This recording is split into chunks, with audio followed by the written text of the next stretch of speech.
It's Brian Shannon from alphatrends.net. Today's Wednesday the 19th, and let's look at this market here. We're down a little bit today after touching the all-time high and going slightly through it. And now we've got all kind of amateur technicians calling this a double top. Let's talk about what a double top is. This is a picture that I put on Twitter a lot because there's a lot of confusion about what a double top is. Just hitting a spot twice doesn't mean it's a double top. It's not a confirmed double top until it takes out point B in this figure. So if you go back to the S&P 500 and if you look at it on a weekly time frame, that would mean a double top would come in under here. This is not a double top. So let's just talk about things that make sense, and that is, let's enjoy the trend we have and continue to monitor the health as the information presents it to us in terms of new price action.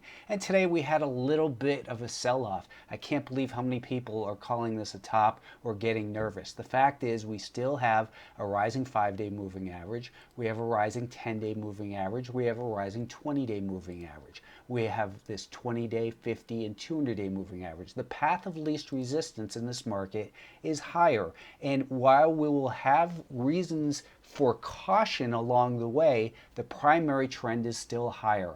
My intermediate term bias will continue to be as long as we're above this little band of what has been support. If we break below that, well, then what will happen is we'll see that most likely the 5-day moving average will start to decline, and maybe we see something like this.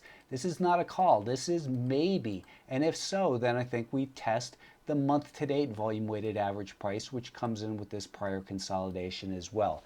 The light might have turned yellow in the intermediate term time frame, but it's certainly not red in the S&P 500. Listen to price action, know your time frame. We got cautious last week after it broke down below this level, but the buyers came back in, and we are still in a bullish uptrend in the Nasdaq. As I mentioned, we got cautious over here. We didn't get bearish because the intermediate term time frame said be cautious, not bearish. And right now, I think that in the intermediate term, you want to stay focused on about 275 in the Nasdaq. If we break below that, and then we see the 5-day moving average start to turn lower, then we become cautious and we back it up to a larger term time frame and say, okay, well, maybe we'll get another test of that rising 20-day moving average. That would bring us down to 268. Certainly a healthy little correction, but not a beginning of a downtrend. We still have higher highs and higher lows in these markets. The Russell 2000 has stalled out in here. This is what I've been telling subscribers. This is the key level that if you want to have your stop below this level on a portion of your position, that's what you should do. We are neutral on the intermediate term until we get back above and hold above basically about 158 or so. Back above there and holding above there, well, that's the bullish scenario for the Russell 2000. And guess what? That's more likely to happen because we're in a primary uptrend with a rising 20, 50, and 200-day moving average. It doesn't mean it will happen. What we want to look at is what's most likely to happen. Anticipate those scenarios, wait for price confirmation until we participate, and then manage risk. It's the same exact thing I said in the video last Friday if you listened.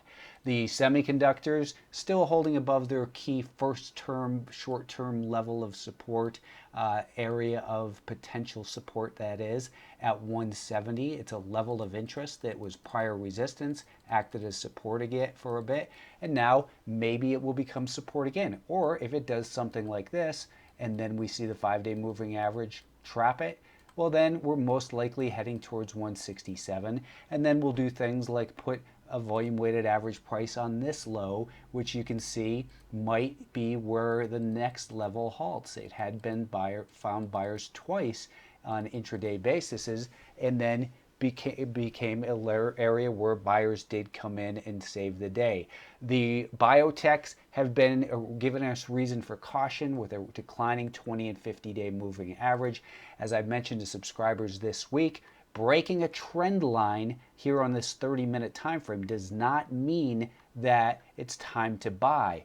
Being above a 5-day moving average doesn't mean it's time to buy. What we're looking for is a pattern of higher highs and higher lows, but we also want to see that the buyers are able to regain control from the last point where they had lost control at that high. So right now, the biotechs on the daily time frame aren't really looking too healthy, trapped below that 20 and 50-day moving average.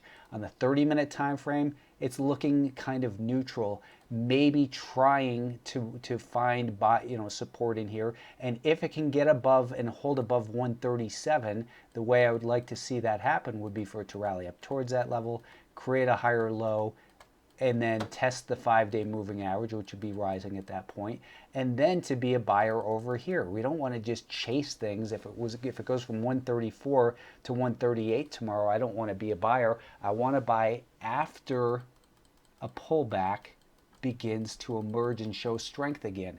That means I want to be a buyer in here. I don't want to buy pullbacks and just blindly guess that I'm in the right place. Financials have failed.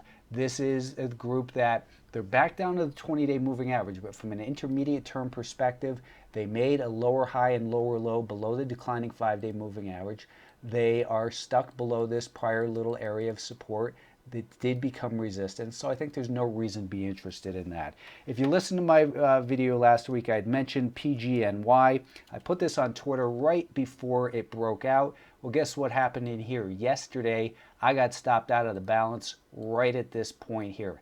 That sucks when you see it do this the next day. It only sucks if you have fear of missing out and regret. The fact is, I have no regret for being disciplined. I didn't lose money on the trade, but I certainly, looking at it, you could say shoulda, coulda, woulda. There was another 10% in this stock today, but I'd much rather stay focused on my discipline and miss a few trades than to just give myself an excuse to hold something against my discipline and then get lucky on it.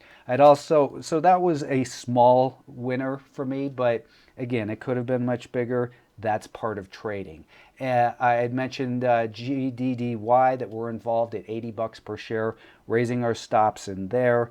NCR, still looking for a place to buy this, but now it's not really looking too likely, at least for a little bit. Here's a 15-minute time frame. If we back it up to a 30-minute time frame, you can see this is the last time I had purchased the stock over in here. We had gotten stopped out of the balance right at that point. And now the volume weighted average price off that peak is declining. So in order to buy this stock, I'd like to see it do something like this and then confirm that the buyers are back in control, have that 5-day moving average flatten out and turn higher, and then buy strength up in here. I would much rather buy it at $21.45 than at $20.60 because up here it has momentum. Here it has momentum to the downside, and we don't know if this is going to continue to happen. So sidelines cash is the best position in there. This is the type of analysis I do for subscribers every single day on Alpha Trends. Again, on Friday of last week, I had mentioned that this is what we were looking for in this stock to rally up towards that volume weighted average price off that peak and then to give us an entry, and that's where we're involved. I've got my stop underneath here. The last stock I'd mentioned last week was SPT, and we did get involved in it right here. Got out of a third of it yesterday, and as I mentioned, this one, the personality of this stock is kind of schizo the way it has these big moves. I've got a very small piece because I don't like this type of volatility. Always do what's right for you. Make your own decisions. Doesn't matter where you find the ideas in the market. Make them yours.